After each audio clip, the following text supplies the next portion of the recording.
형제들아, 내 마음에 원하는 바와 하나님께 구하는 바는 이스라엘을 위함이니 곧 그들로 구원을 받게 함이라. 내가 증언하노니 그들이 하나님께 열심히 있으나 올바른 지식을 따른 것이 아니니라. 하나님의 의를 모르고 자기 의를 세우려고 힘써 하나님의 의에 복종하지 아니하였느니라. 그리스도는 모든 믿는 자에게 의를 이루기 위하여 율법의 마침이 되시니라. 모세가 기록하되 율법으로 말미암는 의를 행하는 사람은 그 의로 살리라 하였거니와, 믿음으로 말미암는 의는 이같이 말하되 내 마음에 누가 하늘에 올라가겠느냐 하지 말라 하니, 올라가겠느냐 함은 그리스도를 모셔 내리려는 것이요, 혹은 누가 무저갱에 내려가겠느냐 하지 말라 하니, 내려가겠느냐 함은 그리스도를 죽은 자 가운데서 모셔 올리려는 것이라. 그러면 무엇을 말하느냐? 말씀이 내게 가까워 내 입에 있으며 내 마음에 있다 하였으니 곧 우리가 전파하는 믿음의 말씀이라. 내가 만일 내 입으로 예수를 주로 시인하며 또 하나님께서 그를 죽은 자 가운데서 살리신 것을 내 마음에 믿으면 구원을 받으리라. 사람이 마음으로 믿어 의에 이르고 입으로 시인하여 구원에 이르느니라. 성경에 이르되 누구든지 그를 믿는 자는 부끄러움을 당하지 아니하리라 하니, 유대인이나 헬라인이나 차별이 없음이라.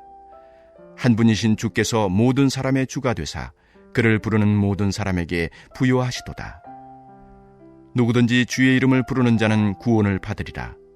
그런즉 그들이 믿지 아니하는 이를 어찌 부르리요? 듣지도 못한 이를 어찌 믿으리요? 전파하는 자가 없이 어찌 들으리요? 보내심을 받지 아니하였으면 어찌 전파하리요? 기록된 바 아름답도다. 좋은 소식을 전하는 자들의 발이여 함과 같으니라. 아멘.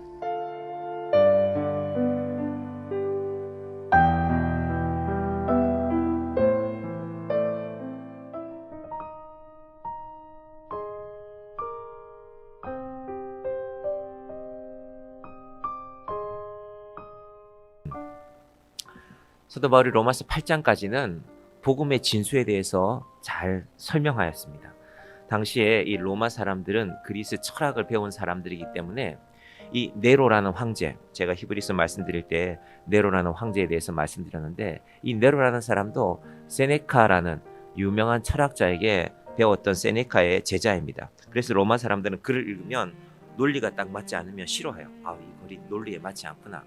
우리도 이렇게 학교에서 가르치거나 이런 분들은 글을 보면은 이게 글이 논리가 맞지 않아, 이거 내가 읽기가 힘든데, 그런 분들이 계십니다. 로마서는 그런 면에서 이거 참 잘 씌워졌다, 누가 썼냐, 이런 거를 이게 논리적으로 빈틈이 없구나, 분명하구나. 그렇지만 그게 끝이 아니었습니다. 바울이 내가 글을 잘 썼다 이런 자랑을 하는 것이 아니라 바울의 마음속에는 여전히 남는 마음의 짐이 하나 있습니다. 바로 자기의 동족 유대인들, 이스라엘 사람들이었습니다. 그래서 9장부터는 내가 이렇게 아무리 좋은 복음을 너희에게 전하지만 너희가 믿지 않으면 내가 무슨 낙이 있겠냐, 형제들아 예수께로 돌아오라 라는 그 마음의 호소가 9장, 10장, 11장에서 이렇게 이어지고 있습니다. 그래서 10장의 시작이 형제들아 이렇게 시작합니다. 내 마음에 원하는 바와 하나님께 구하는 바는 이스라엘을 위함이니. 어찌 보면 이 유대인들이 좀 서운했을 수도 있습니다. 아니, 사도 바울은 우리가 아브라함의 자손이고 자기도 유대인이면서 이방인들까지 다 꼭 구원해야 돼? 우리 먼저 구원받는 거 아닌가? 아마 그런 마음 들었을 것입니다. 그런데 바울은 하나님의 사랑이 풍성하시기 때문에, 하나님의 구원의 은혜가 풍성하시기 때문에 하나님은 모든 자를 구원하려고 하신다. 그것이 하나님의 뜻이다. 나는 하나님의 뜻을 전하는 것이다. 사실은 유대인들이 자기 위주로 해석을 하니까 우리가 먼저 선택받았고, 우리가 하나님의 사랑을 받았고, 우리가 하나님의 자녀고, 우리는 선택받은 선민이다 라는 사상이 있었지만, 사실은 구약 성경도 읽어보면 제가 여러 차례 말씀드리지만 출애굽기 20장에 10계명이 나오는데 바로 그 앞장 출애굽기 19장 5절과 6절에 보면은 온 세상이 다 내게 속하였다. 내가 그 세상을, 온 세상 사람들을 다 구원하는 것이 내 계획인데 너희가 말하자면 모델이 한번 돼보라는 것입니다. 너희가 하나님 잘 믿는 백성이 한번 돼봐라. 거룩한 백성이 되고 제사장 나라가 되면 내가 너희를 복되게 할 것이다. 그것이 이스라엘에 대한 약속인데 이스라엘은 복되게 한다는 것만 쏙 배워서 우리를 복되게 했다고 하지 않았느냐? 앞부분은 빼는 것이죠. 여러분, 사람은 항상 말을 들을 때 그렇게 듣습니다. 나한테 유리한 거, 그렇지, 그렇게 말했잖아. 근데 사실은 그 앞에 이렇게 하면이라는 전제가 있는데 지금 유대인들은 그거 빼고 있는 겁니다. 바울이 그것을 말하는 것입니다. 그래서 너희가 열심히 있는데 하나님 말씀대로 믿는 열심이 아니다. 여러분, 우리도 이 새벽에 우리가 기도하는 게 얼마나 열심히 있습니까? 근데 이 열심에 하나님의 말씀대로 믿는, 진리대로 믿는 하나님의 은혜가 더하기를 바랍니다. 그래서 바울이 4절 보십시오. 자, 10장 4절입니다. 그리스도는 모든 믿는 자에게 의를 이루기 위하여 율법의 마침이 되시니라. 예수님께서 모든 믿는 자에게, 유대인에게뿐 아니라 모든 믿는 자에게 의를 이루기 위하여 율법의 마침이 된다. 유대인들은 율법을 이용하려고 했습니다. 우리가 율법을 잘 지키니까 하나님은 우리 편이야. 하나님은 이방인하고 함께하지 않아. 우리를 먼저 구원하신 분이야. 근데 바울은 율법의 마침이 되셨다. 너희가 주장하는 그 율법 갖고 계속해서 그러지 말라는 것입니다. 하나님의 사랑이 먼저지. 하나님의 은혜가 먼저지. 하나님이 모든 사람을 사랑하시겠다는데, 모든 사람을 구원하시겠다는데, 율법의 마침이라고 말씀하시는데 예수님이 너희는 왜 자꾸 너희 주장만 하느냐라는 그 얘기를 단호하게 하는 것입니다. 양보하지 않습니다. 그러면서 말하기를, 이제 많은 인용이 있는데 오늘 여러분 10장이나 11장 아래 보면요, 구약의 많은 말씀들을 인용하고 있죠. 제가 가진 성경에는 254페이지 신약 아래 보시면요, 신약 254페이지 아래 보시면 보십시오. 레위기, 기역, 니은, 디귿, 리을 해서 쭉 나가죠. 신명기, 이사야, 요엘, 이사야, 시편. 그래서 사실은 신학교 교수님이 어느 날 그러더라고요. 여러분, 사실 여러분이 신학교에 꼭 안 오셔도 되는데 그럼 요것만 하면 된다고. 신약 성경을 쭉 읽어 나가시면서 아래에 나오는 구약 성경 다 읽어보시면 된다고. 근데 한 절만 읽으면 안 되고, 오늘 이사야가 나왔으면, 레위기가 나왔으면, 아, 레위기 18장 5절이 나오는구나. 그러면 18장 5절을 먼저 읽어보고, 그런데 궁금해, 18장을 한번 읽어보고, 그러고 나서 레위기를 다 읽어보면 된대요. 그렇게만 하시면 신학교 안 오셔도 된다고. 자기는 그걸 못해서 신학교 왔다 그러시더라고요. 농담 반 진담 반인 것 같지만요, 그분의 고백이 진솔한 것 같아요. 신학을 오랫동안 가르치시고 신학교 총장도 하신 분이거든요. 그러면 되는데 우리가 그러지 못해서 신학교를 온 겁니다. 그분의 말씀은 그랬습니다. 여러분, 혹시 여러분의 시간을 어떻게 쓰시는지 모르겠지만요, 시간이 되시면 하나님 저한테 시간을 좀 주십시오. 말씀 읽어가는 가운데 아래에 나오는 이, 보통 우리가 이걸 간주라 그러는데 사이사이의 주석이라는 겁니다. 아, 이 말씀은요 여기서 나왔습니다. 이걸 성경을 수백 번 수천 번 읽은 분들이 이렇게 정리해 놓은 겁니다. 너무나 고마운 일이죠. 자, 5절, 6절, 7절, 8절이 주로 어디를 인용했냐면 5절부터 12절까지인데요. 신명기를 많이 이용했습니다. 신명기에 이스라엘 백성들이 애굽에서 탈출했거든요. 애굽에서 하나님이 내보내셨습니다. 그래서 살게 하셨습니다. 그래서 그들에게 무슨 복을 먼저 주셨냐면, 여러분 새벽 시간이지만 우리 신명기 30장 한번 가보겠습니다. 신명기, 창세기, 출애굽기, 레위기, 민수기, 신명기, 구약성경 신명기의 30장인데요. 구약성경 310페이지, 신명기 30장 말씀입니다. 자, 너무 좋은 제목이에요. 복받는 길. 우리가 복에 대해서 많이 듣는데 구약성경에 제목 자체를 복받는 길이라고 적어놓은 데가 많지 않거든요. 한번 30장, 신명기 30장, 구약성경 310페이지를 보십시오. 이렇게 말합니다. 내가 너희를 왜 애굽에서 인도해냈는지 아느냐? 복 주려고 그런 거다. 무슨 복을 주려고 했느냐? 이렇게 말씀합니다. 자, 신명기 30장 말씀 보겠습니다. 제가 1절부터 좀 보겠습니다. 내가 내게 진술한 모든 복과 저주가 내게 임함으로 내가 내 하나님 여호와로부터 쫓겨난 모든 나라 가운데서 이 일이 마음에서 기억나거든. 하나님이 쫓아내신 자들이 있다는 겁니다. 가나안 땅에 원래 살고 있던 사람들을 쫓아냈습니다. 400년이나 살고 있었어요. 여러분, 한 나라의 보통 법에는요, 어떤 사람이 어떤 땅을 차지하고 아무 일 없이, 다툼 없이 30년을 살면 인정해 줍니다. 그거 네가 사는 거 인정해 준다. 그 땅 함부로 빼앗지 말라고 합니다. 그게 법입니다. 그런데 400년 동안 살던 사람들을 하나님이 쫓아내셨습니다. 이스라엘이 쫓아낸 게 아닙니다. 하나님이 쫓아내 주셨습니다. 왜 그랬을까?